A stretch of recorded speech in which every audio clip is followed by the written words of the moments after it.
scénario peut-on imaginer à court et à moyen terme? Est-ce qu'il y a des scénarios plus plausibles que d'autres? Là, vous savez, moi, j'essaie déjà d'analyser ce qui se passe. Bon, et on peut toujours se tromper, c'est compliqué. Bon, ce qu'on voit quand même, c'est qu'à mon avis, l'Iran va pas, contrairement à ce que dit Trump, je vois mal l'Iran à court terme négocier avec les États-Unis. Et quelque part, il faut écouter ce que disent les dirigeants iraniens, même s'il y a des différences de point de vue en Iran à ce sujet-là, mais on va dire, il y a deux scénarios possibles pour simplifier. Il y a un scénario où l'Iran et les États-Unis commencent à négocier, et il y a un scénario auquel je crois plus, c'est que l'Iran, à la limite, continue à résister, entre guillemets, reste dans l'accord, plus ou moins, et attend les élections présidentielles américaines. Même dans ce scénario-là, il y a quand même, j'en ai pas parlé, mais il y a du côté iranien l'idée que, OK, on résiste, mais les Iraniens sont pas contents. Ils considèrent qu'ils n'ont pas que l'accord sur le nucléaire n'a pas été respecté, qu'ils n'ont pas les bénéfices économiques attendus de l'accord. Donc c'est pour ça qu'ils ont commencé à prendre des petites mesures pour un petit peu sortir de l'accord. Notamment, c'est un message adressé aux Européens en disant attention, si vous faites rien, on va petit à petit prendre des mesures pour sortir de l'accord. Dans ce premier scénario où ils restent dans l'accord, je pense qu'ils vont quand même ils vont essayer de prendre des mesures appropriées. L'idée, c'est de montrer qu'ils sont quand même, s'il ne se passe rien du côté européen, petit à petit, éventuellement, de prendre des petites mesures qui montrent que, attention, ils sont capables, petit à petit, de prendre une décision pour sortir de l'accord. Mais à mon avis, la stratégie iranienne, c'est de montrer quand même qu'ils veulent quand même globalement rester dans l'accord. Donc ça, c'est le premier scénario, ok. Et donc là, quelque part, les Iraniens attendent. Les Iraniens attendent déjà les élections présidentielles américaines. Alors, la question qu'on se fera se poser, c'est dans ce scénario-là, si Trump est réélu, qu'est-ce qui se passe, etc. Mais je pense que c'est le premier scénario. Le deuxième scénario, c'est auquel je ne crois pas. À la limite, pourquoi pas. Enfin, je veux dire, c'est des négociations entre l'Iran et les États-Unis.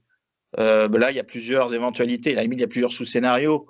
Je pense que le scénario le plus crédible, mais également, j'y crois pas trop, c'est que les États-Unis reviennent dans l'accord, si vous voulez.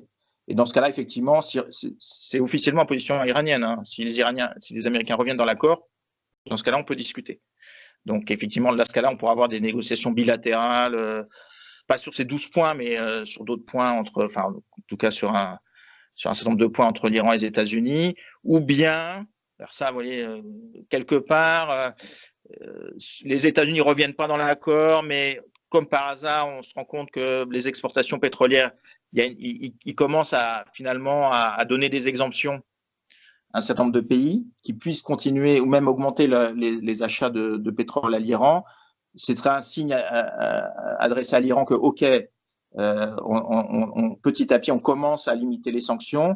Et à mon avis, ce serait un appel à l'Iran pour commencer des négociations. Alors, voilà, dans ce cas-là, peut-être elle serait pas, elle serait un peu secrète au début, vous voyez, mais si on commence à voir que les sanctions américaines ne sont pas appliquées à 100%, il y a un certain nombre d'exemptions, là, ça pourrait être un signe que il donne il y a un véritable appel à l'Iran, une possibilité pour que l'Iran comprenne et que commence des négociations. Mais, si vous voulez, je pense que si on revient à ce que j'ai dit, c'est le gouvernement américain est allé tellement loin dans cette stratégie de pression maximum contre l'Iran. Si vous voulez, c'est là où c'est compliqué. Il y a quand même si vous voulez, c'est un peu, tout le monde le sait là, mais il y a quand même un passif. Si vous voulez, la relation entre les États-Unis et la Corée du Nord, c'est pas la relation entre les États-Unis et l'Iran. Il y a beaucoup de différences.